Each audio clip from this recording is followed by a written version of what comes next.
উজনি অসমৰ জাতীয় দল সংগঠনৰ হুংকাৰ যে উজনি অসমত কোনো মিয়া থাকিবলৈ দিয়া নহ'ব আৰু উজনি অসমৰ পৰা মিয়া সম্পূৰ্ণ নিৰ্মূল কৰা হ'ব। এই আছিল উজনি অসমৰ জাতীয় দল সংগঠনৰ হুংকাৰ আজি 2-3 দিনৰ আগৰ কথা। আৰু কালি এটা ঘোষণা হ'ল যে নগাঁৱৰ যিসকল মৎস্য পালক আছিল সেইসকলে ঘোষণা কৰিলে যে উজনি অসমলৈ কোনো মাছ নগাঁৱৰ পৰা যোগান ধৰা নহয়। এটা বৃহৎ ঘোষণা। আৰু তাৰ পিছতেই কালি দিনটোত দেখা গ'ল সামাজিক মাধ্যমতে হওক বা বিভিন্ন টেলিভিশ্যন চেনেলতে হওক এটা মাছক লৈ এটা তুমুল এটা প্ৰতিবাদো চলা গৈছে যে এটা বিষয় খুব এটা চৰ্চিত বিষয় যে নগাঁৱৰ মৎস্যপালকসকলে উজনি অসমলৈ মাছৰ যোগান নধৰে। তাৰপিছতে সমগ্ৰ সামাজিক মাধ্যমত এটা তোলপাৰ লাগি গ'ল। আৰু আজি আমি যিহেতু ৰিপৰ্টাৰ লাইভ আহি উপস্থিত হৈছোঁহি গোলাঘাটৰ এখন মাছৰ বজাৰত, আৰু আমি দেখুৱাব বিচাৰিছোঁ যে নগাঁৱৰ মৎস্যপালকসকলে মাছ যোগান নধৰাৰ পাছতো সেই মাছৰ বজাৰসমূহ কেনে আছে। আহক আমি অকণমান মাছৰ বজাৰ ভিতৰলৈ যাওঁ আৰু আমি দেখুৱাম আৰু আমি সুধিম ইয়াত যে মাছৰ বৰ্তমান নগাঁৱৰ যিসমূহ মৎস্যপালক আছিলে সেইসকলে মাছ নপঠিওৱাৰ পাছতো উজনি অসমত যিসমূহ জনসাধাৰণ আছে সেই জনসাধাৰণখনে মাছ খাবলৈ পাইছেনে নাই পোৱা, বা সেইসকলে যোগান নধৰাৰ পাছত মাছ উজনি অসমৰ মানুহে মাছ খাবনে নাখায়, তেনেকুৱা এটা পৰিৱেশতে আমি দেখুৱাবলৈ আহিছোঁ। আহক আমি সোমাই যাওঁ মাছৰ বজাৰলৈ আৰু আমি দেখুৱাম। মই প্ৰথমে দেখুৱাই লৈছোঁ যে যদিও মাছ পঠিওৱা নাই, ইয়াত কিন্তু মাছৰ চাহিদা কমা নাই। যথেষ্ট মাছ আছে আৰু মাছ দেখিব আপুনি মাছৰ বজাৰ। এইখন গোলাঘাটৰ এখন মূল মাছৰ বজাৰ আৰু এই মাছৰ বজাৰখনত দেখা গৈছে যথেষ্ট মাছ আছে, কিন্তু খাবলৈহে মানুহ নাই। যিহেতু ভাদ মাহ, এই ভাদ মাহত ইয়াত যথেষ্ট ভক্তপ্ৰাণ বৈষ্ণৱসকলে, অসমবাসী ৰাইজে ভাদ মাহত মাছ খুব মাছেই হওক মাংসই খুব কম খায়। গতিকে আজিও মাছৰ বজাৰত ভিৰ কিন্তু নাই। আনিবলৈ চেষ্টা কৰিম। মাছ পঠিওৱাটো কালিৰ পৰা বন্ধ কৰিছে। নগাঁৱত এটা ঘোষণা দিছে যে মৎস্যপালকসকলে যে উজনি অসমলৈ মাছ পঠিওৱা নহ'ব। আপোনালোকে আজি মাছ ইয়াত আছে নে নাই? মাছৰ চাহিদা কেনেকুৱা? আমাৰ ইয়াত ঠিকে লোকেল মাছ আহি আছে। ক'ৰ পৰা আহিছে? আপোনাৰ ইয়াৰ পৰা বিলৰ পৰা আহি আছে। এতিয়া ভাদ মাহ চিজন, মাছৰ চিজনে লোকেল মাছ আহি থাকিব। চালানী মাছ? চালানী মাছ আহি থাকে।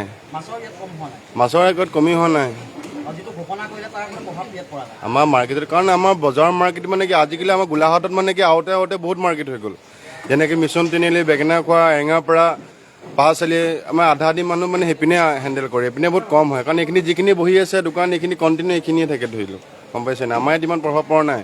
মেইন প্ৰভাৱ পৰে ৰাতিপুৱা টাইম ফেৰি কৰা বেপাৰীখিনি ধৰি লওক, যিটো নগাঁও মাছ চলায়, ঘৰে ঘৰে যে গৈ পাই যায়, সেইবিলাকৰ দিগদাৰ হৈছে। আৰু আমাৰ বজাৰত বহি থকাৰ কিন্তু প্ৰব্লেম নাই। হয়, মই দেখুৱাইছোঁ যে মই কৈছোঁ, আপোনালোকে শুনিলে যে মই আকৌ কৈছোঁ যে যথেষ্ট মাছ আছে। যদিও নগাঁৱৰ মৎস্যপালকসকলে মাছ পঠিওৱা নাই, ইয়াত কিন্তু লোকেল মাছ বা চালানী মাছৰ কোনো অভাৱ হোৱা নাই। ইয়াৰ মানুহে মাছ খাবলৈ কোনো মানুহ নমৰাকৈ ইয়াত হয়তো নাথাকিব। কিন্তু এটা কথা মই ক'ম, মাছ যথেষ্ট আছে, কিন্তু গ্ৰাহকৰহে ইয়াত অভাৱ। সেই পৰিৱেশটোহে মই অকণমান আগলৈ দেখুৱাম। যে দেখিব মাছ কাটি আছে আৰু এইফালে অকণমান মই দেখুৱাব বিচাৰিছোঁ যে এতিয়াও দেখিব আপুনি কাৰ্টুনে ইয়াত মাছ এৰে তেওঁলোকে বৰফ দি ৰাখি থ'বলগীয়া হৈছে। যিহেতু ইয়াত গ্ৰাহকৰ অভাৱ, কাষ্টমাৰ অভাৱ। যিহেতু ভাদ মাহ যথেষ্ট মাছ বা মাংসই হওক কমকৈ বিক্ৰী হয় অসমত। গতিকে দেখুৱাইছোঁ মাছ কম হোৱা নাই, মাছ খাবলৈ নাপায়, উজনি অসমৰ মানুহ নমৰে, সেই পৰিৱেশটো দেখুৱাইছোঁ। আৰু আগলৈ দেখুৱাবলৈ চেষ্টা কৰিম যে কেনেকৈ কাৰ্টুনে ইয়াত মাছ আছে, সেইটোহে পৰিৱেশ দেখুৱাইছোঁ। আমি আকৌ কৈছোঁ যে যিসকল মৎস্য পালক বা মৎস্য ব্যৱসায়ীসকলে যে এটা ঘোষণা কৰিছিলে যে উজনি অসমৰ জাতীয় দল সংগঠনক প্ৰত্যাহ্বান জনাই এটা ঘোষণা কৰিছিলে যে যথেষ্ট মাছ আছে, নগাঁৱৰ যিসকল মাছ পালক সেইসকলে উজনি অসমলৈ মাছ নপঠায়। কিন্তু মই কৈ দিছোঁ ৰিপৰ্টাৰ লাইভ অসমৰ জৰিয়তে, আজি আমি আহিছোঁ মাছৰ বজাৰসমূহ চাবলৈ। দেখুৱাইছোঁ যে ইয়াত মাছ আছে, কিন্তু কিনিবলৈহে গ্ৰাহক নাই। যদিও নগাঁৱৰ যদি কোনোবা মৎস্যপালকে উজনি অসমলৈ মাছ নপঠায়, আমাৰ উজনি অসমৰ মানুহ কিন্তু ইয়াত মাছ খাবলৈ কোনো নমৰে বা মাছ খাবলৈ নোপোৱাকৈ নাথাকে। কাৰণ উজনি অসম যথেষ্ট চহকী, উজনি অসমৰ যথেষ্ট কৃষিপ্ৰধান অঞ্চল, উজনি অসমৰ ঘৰে ঘৰে পুখুৰী আছে, উজনি অসমৰ মানুহৰ ঘৰে ঘৰে ফিচাৰী আছে, আৰু উজনি অসমত যথেষ্ট বিল আছে।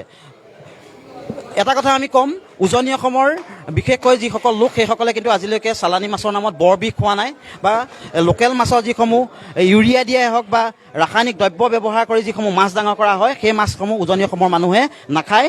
নিজৰ বাৰীৰ পুখুৰীৰ মাছ খায়, নিজৰ বিলৰ মাছ খায়। সেই পৰিৱেশটোহে আমি দেখুৱাইছোঁ। দেখিছে যথেষ্ট মাছ আছে কিন্তু কিনিবলৈ গ্ৰাহক নাই।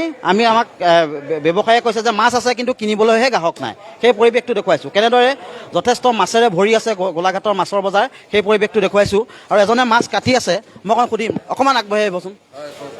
কেনেকুৱা মাছ বন্ধ কৰি দিছে নগাঁৱৰ পৰা, কিন্তু তথাপিতো কেনেকুৱা চলি আছে? নাই, বজাৰত মানুহে নাই, দেখিছে নহয়, বেপাৰীয়ে নাই, কাষ্টমাৰ নাই।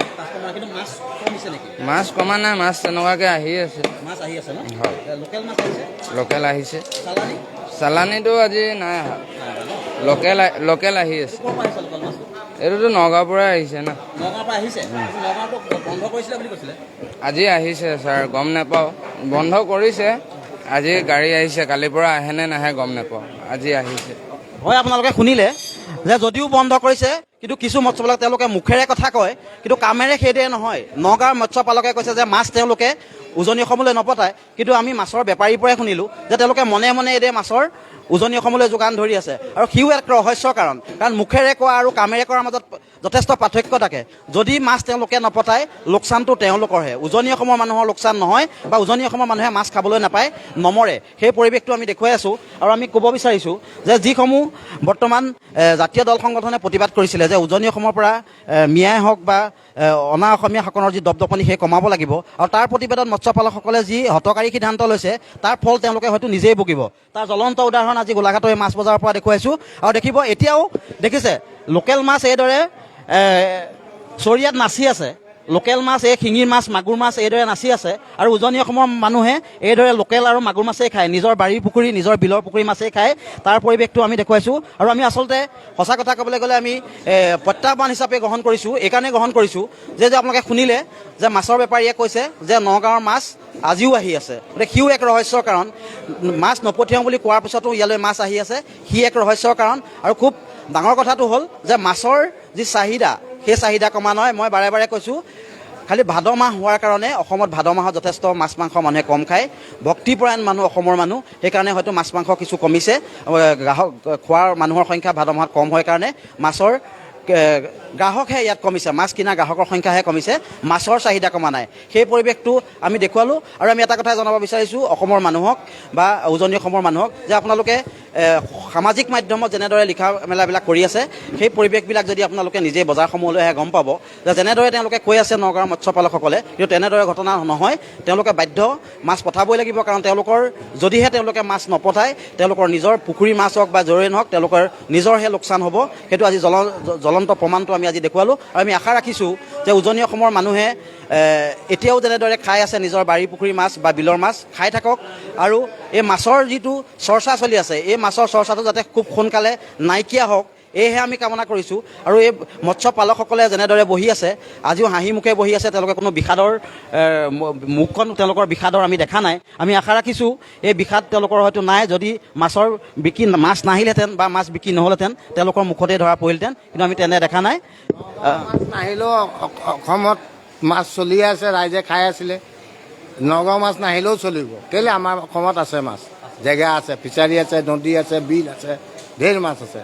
নগাঁও মাছ নাহিলেও হ'ব, কিন্তু ৰাইজৰ কথাই এতিয়া কেনেকৈ কি কৰে নাজানো। আৰু আমাৰ একো নাই, বেপাৰী মানুহৰ একো নাই, চলি থাকিব যেনেকৈ হওক, হয়নে নহয়?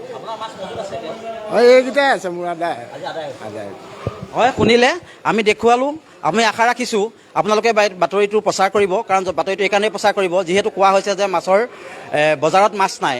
আৰু তাকে সুবিধা লৈ কিছু মানুহে গ্ৰাম্যাঞ্চলত হয়তো সুবিধা ল'ব পাৰে। আমি বাতৰিটো কৰা আচলতে মূল উদ্দেশ্যটো আছিল সেইটো যে কিছু মানুহে কিছু মাছৰ বেপাৰী আচলতে গ্ৰাম্যাঞ্চলসমূহত ক্ষুদ্ৰ যিসকল গ্ৰাম্যাঞ্চলৰ বেপাৰী, সেইসকলে হয়তো সুবিধা লৈ মাছৰ দামটো বৃদ্ধি কৰিব পাৰে। গতিকে আমি আশা ৰাখিছোঁ মাছৰ দাম বৃদ্ধি হোৱা নাই। আমি মূল বজাৰত আছোঁ, মাছৰ দাম বৃদ্ধি হোৱা নাই, মাছৰ দাম একেই আছে। খালি মাছৰ কাষ্টমাৰ হয়তো কমিছে, কিন্তু মাছৰ চাহিদা একেই আছে। আৰু যিসমূহ গ্ৰাম্যাঞ্চলৰ বেপাৰী আছে সেইসকলক আপোনালোকে সুবিধা ল'বলৈ নিদিব। মাছৰ দাম বঢ়া নাই। আমি বাৰে বাৰে কৈছোঁ আপোনালোকে পূৰ্বতে যি মাছৰ দাম নিৰ্ধাৰণ আছিল, সেই দামতে আপোনালোকে মাছ ক্ৰয় কৰি খাব পাৰিব। আৰু আমি এই যি বাতৰি কৰিলোঁ, এই বাতৰিটো প্ৰচাৰ কৰি দিব, অন্ততঃ 10জনৰ লাভ হ'ব। ধন্যবাদ।